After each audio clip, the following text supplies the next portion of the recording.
Now ready to begin the special session. We kindly would like to ask for you to please take your seats once again. 네, 지금 이제 특별 세션을 시작하도록 하겠습니다. 다시 한번 자리에 착석해 주시면 감사하겠습니다. So, ladies and gentlemen, once again, I introduce to you our chairman, Mr. Park Jong-soo, to the stage. Please welcome him with a big round of applause.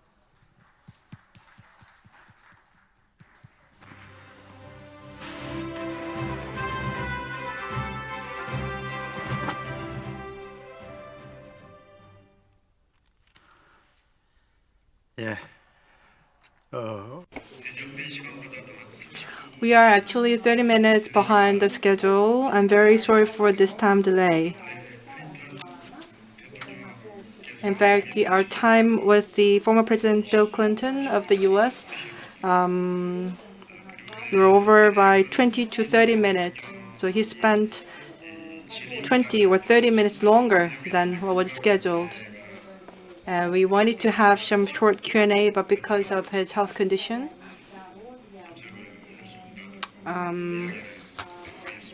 we couldn't really do that. So he asked for his our understanding. So that's why we organized a special panel session. And we have two panelists. And they both agreed to have this panel discussion without the presence of Mr. Bill Clinton. So we do have two panelists. The first one is the Olga Golodets. He's currently the deputy chairman of the executive board of SberBank, which is the largest Russian bank. And before that, she previously was the deputy prime minister of the Russian Federation from 2012 to 2020, during which she served both President Dmitry Medvedev and Vladimir Putin. Before that, she was deputy mayor of Moscow for social issues, education, and also healthcare. So she has extensive experiences in social issues, education.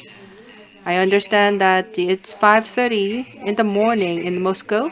So thank you once again for joining us at this very early hour. The next panelist is the Vladimir Norov. He is the Secretary General of the Shanghai Cooperation Organization. He took the office since January 1st of 2019.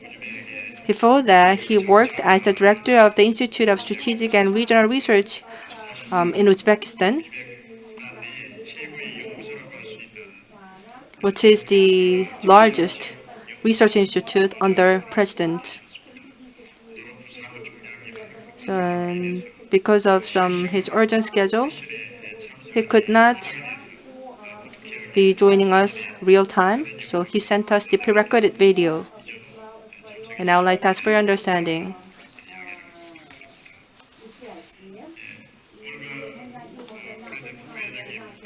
So Olga Golodets, good morning or good afternoon. You served as deputy prime minister, and you served for two presidents. You were also in charge of the culture, sports, education, and healthcare, various sectors. And the SberBank, it's a state bank, and it is now making a lot of efforts to become a bank of innovation. And the deputy chairman is at the center of such changes. As we are living in an era of the Industry 4.0, SberBank, I'm sure it contributes a lot to the digital transition of Russia. So can you please elaborate on that?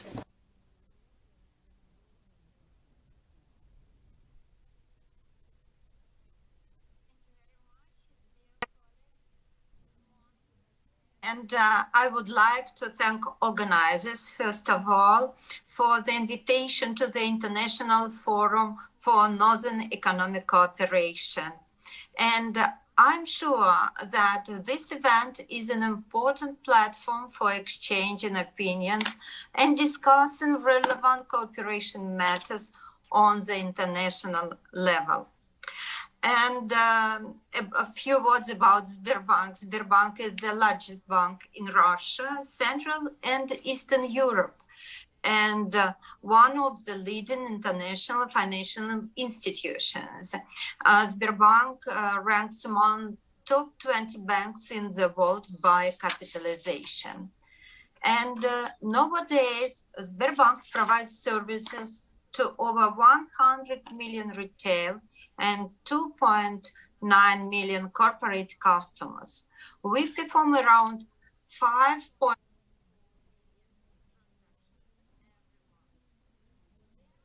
Around 300,000 employees. Sber uses the most advanced digital technology in its operation, including AI-based solutions. And AI now it's the priority, and it is integrated into all services and products. It transforms the structure of the business and changes the traditional banking service model. 90% of lending decisions are powered by AI. We even have the special AI lab at our bank. This allowed us to reduce the average processing time for corporate and retail lending requires to 7 and 3 minutes, respectively. Speaking of corporate governments, more than 70% of our HR processes involve an AI-based virtual assistant. AI technology implementation can bring Sber extra $2.5 billion in 2021. It's a good result. Sber has created one of the best mobile banks in Europe.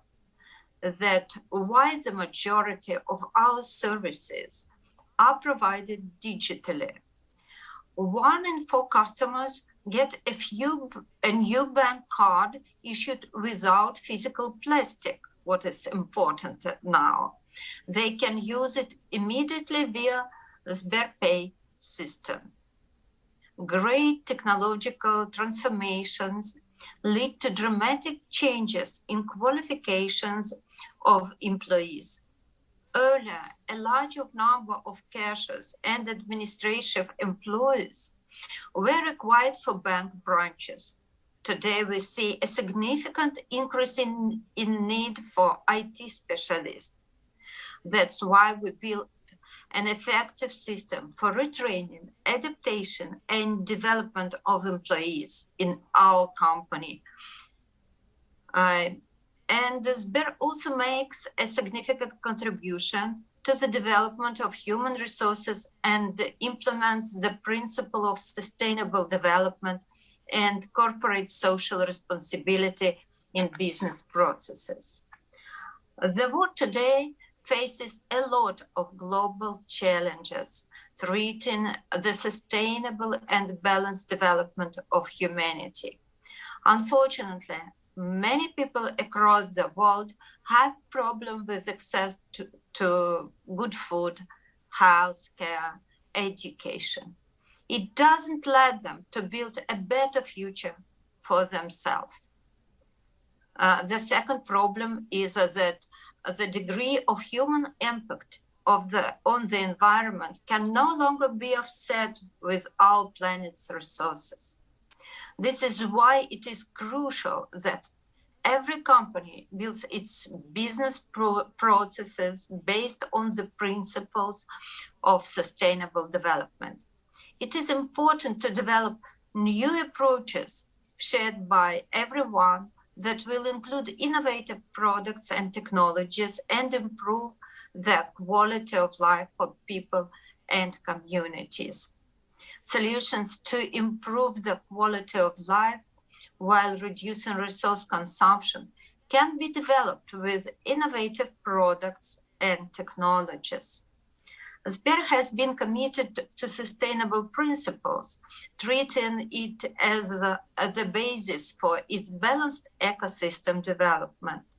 We believe that it enables us to make a material contribution to solving social, economic, and environmental problems.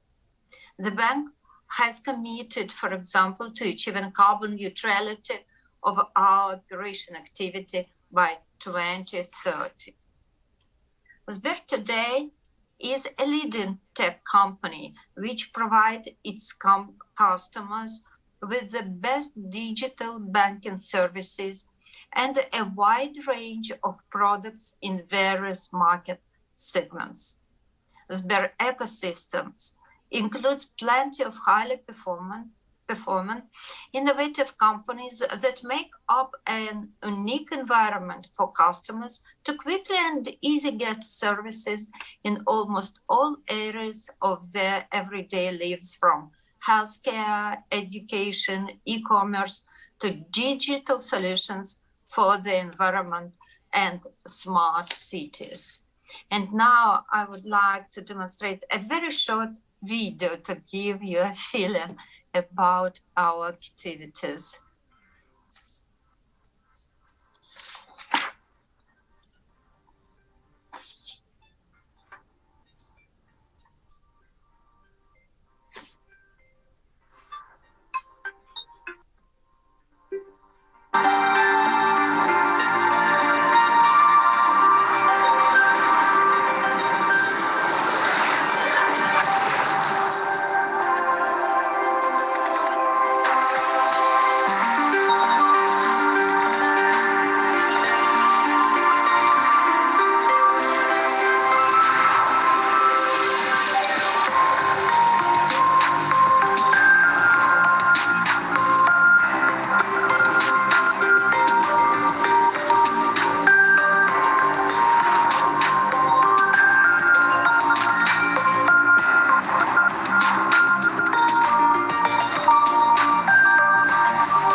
Yeah.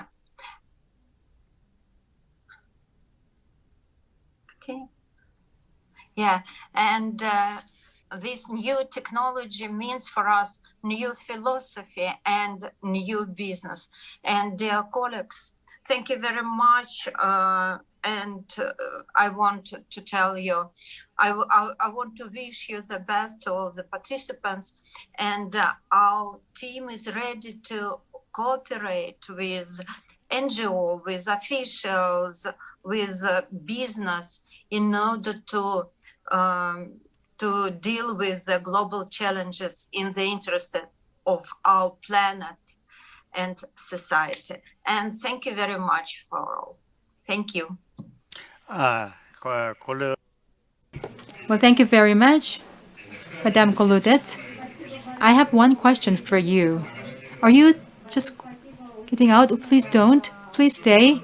We have a question for you. May I have a question for you? Madame Golodets, are you there? Can I ask a question to you? So we have very hot topics such as the sports and others. You were responsible for the sports and trade and culture in your country. So in those areas, what do you think are the best solutions for us to have the better cooperation between our two countries in terms of the sports and culture that you are responsible for as a minister? So do you want to share us with say of wisdom what we can do in order to improve the relationship? Can you please answer now?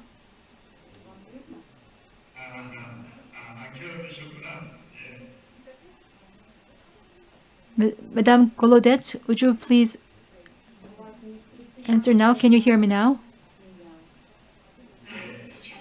Can you hear me? Can I repeat my question? We have a question for you. One question for you. 예, 감사합니다. 예, What's 이해했습니다. important? 예, 질문 이해했습니다. First of all, collaboration and cooperation with Korea is very important for all of us.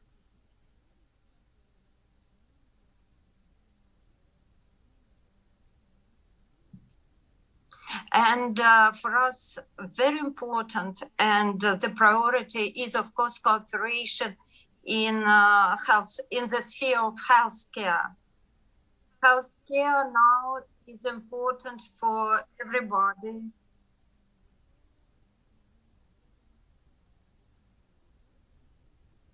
And I think the more cooperation, the better for everyone. And we support all kinds of conferences, forums, dialogues. We support the invitation of specialists, students, and we support the cooperation in research. It's important, and thank you very much for this particular forum.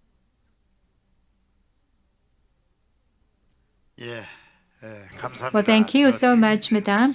I know you're up very early at 5:30, so you have to go back to bed. I'm very sorry. So sorry to interrupt your nighttime. But next time we'll see you again face to face in Russia for a conference. So good night again. Thank you.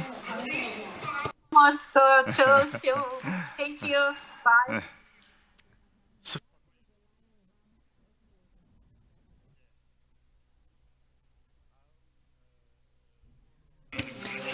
Next, we'd like to hear from Vladimir Norov, the Secretary General of SEO.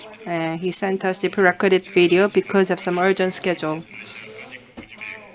As you know, he previously worked as a director of the Institute of Strategic and Regional Researches, and in the new northern region countries, many of them are members of SEO. So he will be giving us the presentation on the SEO's roles as well as the future of peace and co-prosperity in Northeast Asia. I would like to express my gratitude to him for giving us the video.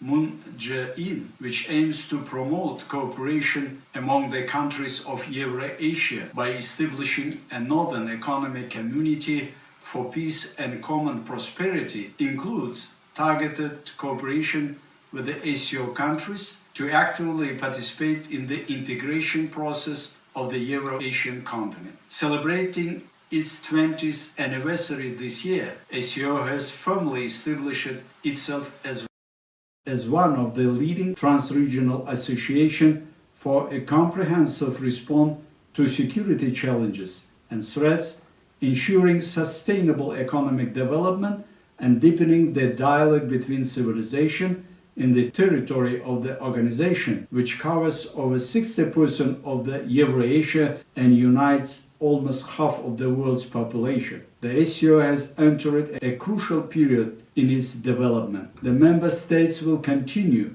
to improve the SCO as a multifaceted regional association that does not provide for the formation of a military political alliance. SCO will continue to increase its participation in efforts to ensure peace and security by consistently advocating the settlement of international and regional conflicts by exclusively peaceful political and diplomatic means based on the principles of equality, respect for sovereignty, territorial integrity, and non-interference in the internal affairs of states, and renunciation of the use or threat of the use of force. In view of the solid experience of multilateral cooperation accumulated within the SCO with the increasing number of member states, observer and dialogue partners, the 20th anniversary declaration adopted in the SCO summit in Dushanbe in September this year especially emphasized the importance of using the potential of regional countries, international organizations and multilateral associations to form a broad, open, mutually beneficial and equal interaction in Eurasia in accordance with the international law and national interests. In this regard, they noted the idea of creating a greater Euro-Asian partnership with the SCO, the Euro-Asian Economic Union, the Association of Southeast Asian Nations, and other interested regional organizations. The Greater Euro-Asian Partnership concept, first announced by Russian President Vladimir Putin in 2015, has much in common with the Belt and Road Initiative launched by the Chinese President Xi Jinping in 2013. Both strategies share common objectives and are characterized by a comprehensive and inclusive approach. The implementation of these ideas will bring different states together to find answers to today's challenges, strengthen economic cooperation on the continent, and create conditions for the development of trans-regional transport and energy infrastructure. In our view, the Shanghai Cooperation Organization has a systematic role to play in these processes. Dear ladies and gentlemen, the coronavirus pandemic has given rise to global social and economic challenges, caused considerable damage to national economies, significantly altered the dynamics of the global economic growth, and became a factor of rapid unemployment and obstacles to development of trade. The SCO member states speaking out against the stigmatization related to the new coronavirus infection stressed the need to further strengthen international cooperation in combating its spread as well as in dealing with the global political and social economic consequences of the pandemic.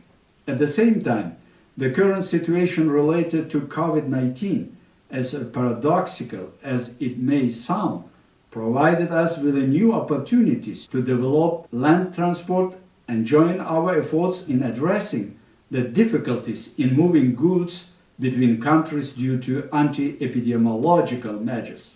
In the SCO's 20th anniversary declaration, member states stress the importance of establishing regional transport and transit corridors, implementing major projects contributing to greater transport interconnectivity across the organization, creating new and modernizing existing international road and rail transport routes, multimodal transport corridors and logistics centers, and introducing digital innovative technologies, optimizing cross-border procedures in accordance with the best international practice, and implementation of joint infrastructure projects that ensure the effective use of the transit potential of SCO member states.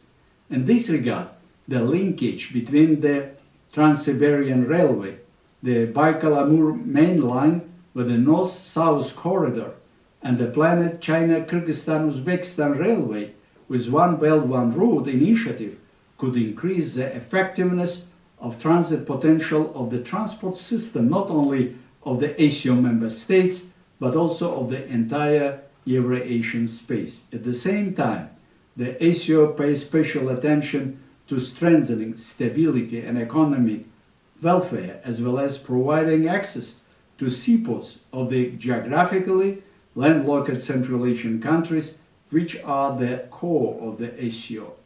On these issues, the approaches of the SCO member states and the new North policy pursued by administration of President Moon Jae-in of the Republic of Korea are virtually identical. Distinguished participants, I am confident that establishing a dialogue between the SCO states and the Republic of Korea will help to expand the horizons of trade and economic relations between the sides, ensure transport interconnectivity, and find points to match the new Northern policy with the economic development strategies of the SCO countries, the Belt and Road Strategy and the Great Eurasian Partnership, thus turning the Eurasian region into an area of peace, cooperation and interaction, equal opportunities and prosperity. I wish the organizers and participants of the forum very fruitful, successful and interesting work. Thank you for your attention. 노롭 사무총장님께서